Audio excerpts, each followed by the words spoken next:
general, the class, probably in a seated position, and just have them ground. So this is called Sukhasana. It's just crisscross applesauce, and then have them take their hands to the tops of their thighs. And if you'd like, you can have them turn their palms upward just for receiving, or downward for grounding, depending on how they're feeling that day. It really just kind of lets you make that decision on what you want from your practice. And then have them just kind of close their eyes, and then try to make them find their balance in this position. So a lot of times they're sitting forward, and you want to feel your sits bones on the mat. So you're just going to see how far back you shift to get the shoulders over the hips. And just let them relax the shoulders a little bit, maybe make a few rolls backwards and forwards. And then take 2 or 3 cleansing breaths. So you're going to ask them just to take a natural deep inhale in through the nose, fill all the way up. And then exhale, just let it all out, especially if it's at the end of the day. So take 3 cleansing breaths. And then a couple of the things that you can do to release tension is just take the hands out to the side. So you have little teepee hands. Drop your right ear to your right shoulder.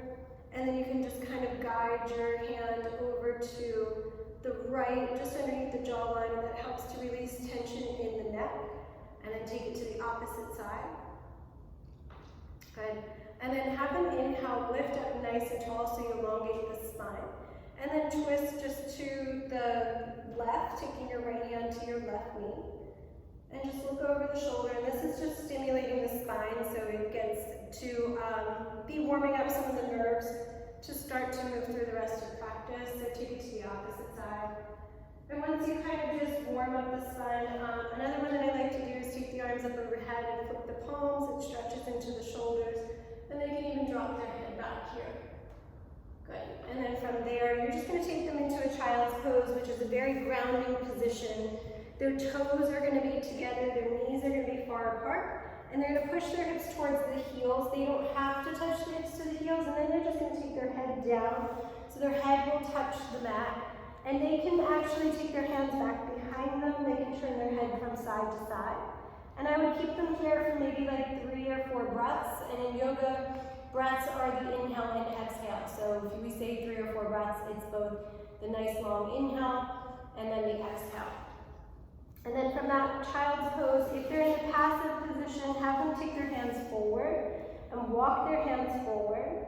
And we're going to drop your hips, so it's just going to be a gentle shift. The hips go out to the right, and then you walk your hands to the left, so you stretch out all of the intercostals. And then you're going to walk yourself through the center. And you can take this as slow or as fast as you want. You can do it with them, and then you can kind of feel the pacing. So you drop your hips over to the left, walk your hands to the right, and you're trying to make the letter C with your body. And if you're in this pose and you're holding it, you can have them take nice deep breaths. So that expands the intercostals by expanding the lungs. And then come back through to center. On an inhale, you're going to have them lift up into tabletop. And then just move through cat-cow. So cat-cow is basically, a cat is exactly what it sounds like. It's an angry cat. And a cow is without dropping the belly. You're curving the spine, so you're sticking your bottom upward and pulling your heart through.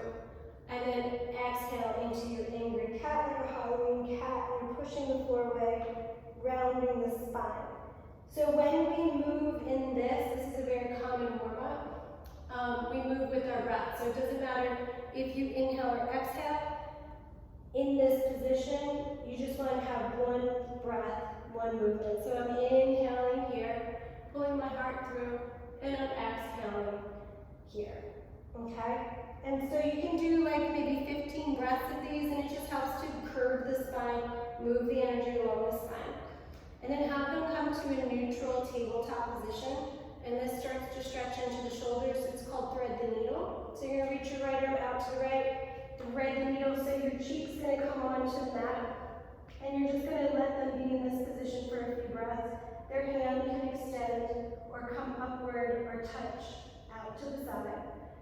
All right, and then I'll show you on the opposite side. So you always want them to reach out to get space in the joint, and then curve over to the right. And again, forward, upward, to the side. And these are all options, and it all depends on people's flexibility. And then ask them to place their hand onto the mat and unwind their threaded needle, and then just twist in the opposite direction.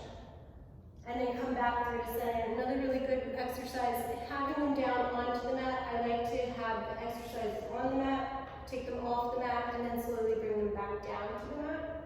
So getting into the back of the leg, you want to turn the toes downward, straighten the leg, and then cross the foot over to the opposite side, and twist again. You're opening up the side body, look over the shoulder, come back through the center. A little bit of core work, a little less of planking, but it gives you just stability and some warmth in the middle of the body. So it's opposite foot, really, really engaged, squeezing the glute, lifting the kneecap, and flexing the foot, and then extending out through your hand.